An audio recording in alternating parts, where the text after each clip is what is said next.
تقاضا یہ ہے کہ بریلی جا اور ہمارا اڑیسہ پیاسا ہے، آپ چلے آئیے۔ یہ محبت رہی کہ آتے ہوا کے لیے راستے میں رکاوٹیں پیدا کر کے یہ بتا دیا جائے، ہم نے کہا کچھ نہ بول، ہم نے فیصلہ کر لیا ہے، محبت والے ادھر ہے، عداوت والے ادھر ہے، اور پیار جو کرتے ہیں بریلی کا فیض انہی کو ملا کرتا ہے۔ حق ہے، حق ہے،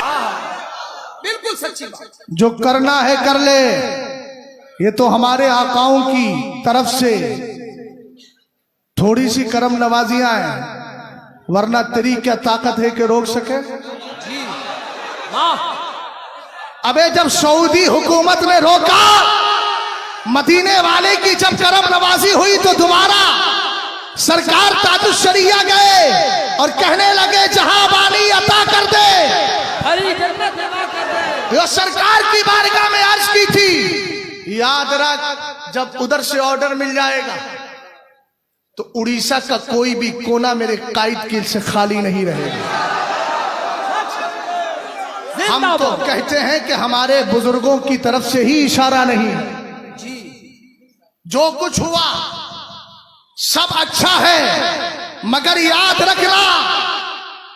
فیضان تاج الشریعہ کا دم بھرنے والوں، ان کے بیٹے سے چڑھنے والوں، اگر بیٹا ان کی روش سے الگ ہوتا تو شہزاد تائید نہ کرتا، نہ علماء تائید کرتے، لیکن وہ سچا قائد ہے الحمدللہ رب العالمین۔ اور یاد رکھو وہ جاہل قائد نہیں ہے، پڑھا لکھا قائد ہے۔ تاج الشریعہ نے اپنا جانشی جو عطا کیا ہے، ہمیں پڑھا لکھا جانشی دیا ہے۔ لوگ کہتے ہیں عالم نہیں، کوئی کچھ کہتا ہے، میں نے کہا منہ بجاتا رہے جیسے بجانا ہے۔ اگر تجھے ذہانت دیکھنا ہے تو مجھ سے نہیں، علامہ شکیل صاحب سے معلوم کر لے۔ اگر علمی وقار دیکھنا ہے مجھ سے نہیں، حضرت سے معلوم کر لے۔ بہت سارے مسائل ہیں، میں تو چونکہ ادھر ادھر گھومتا ہی رہتا ہوں، لیکن حضرت کا معاملہ مسلسل جاتے بھی ہے اور مسلسل حاضری بھی ہوتی ہے، میں بھی فیض حاصل کرتا ہوں، یہ بھی کرتے ہیں۔ حضور قائد ملت کا معاملہ زیادہ لمبی چوڑی بات نہیں کرتا، آپ جانتے ہیں الموت الاحمر کتاب بڑی ہارڈ ہے، سرکار مفتی اعظم کی لکھی ہوئی، اور آپ کو یہ بھی پتا ہے اشرف علی تھانوی نے کچھ سوالات کیے تھے، شاہی امام شاہی مدرسہ مراد آباد کے ایک شاگرد کو بھیجا تھا، اور وہاں کے شاگرد کو بھیج کر یہ ثابت کیا تھا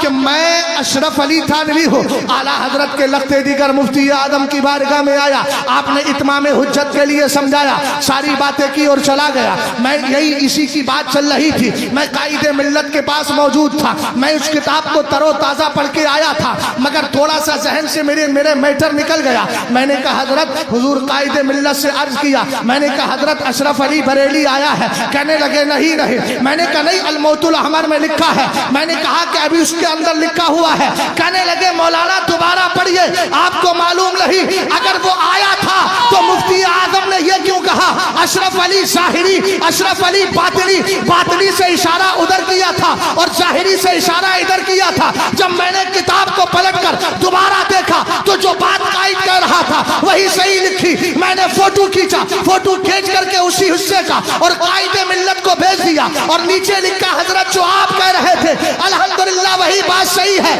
اس لیے کوئی جاہل نہ سمجھے، اگر کوئی اپنے علم پر فخر کرتا ہے مسائل کوئی سے بھی ہے، ابے آ تو صحیح، دلائل بریلی تجھے آج بھی دے گا کل بھی دے گا، ہم نہ محروم ہے دلائل سے، ہم نے دلائل کو اپنے سینے میں محفوظ کر لیا ہے۔ ہمارے پاس ایسی ٹیم بھی ہے قائد ملت کی دعاؤں سے، جو سورما چاہتا ہے جب چاہے بیٹھ جائے، انشاءاللہ الرحمن دل ہی کے اندر طبیعت بگاڑنے کے لیے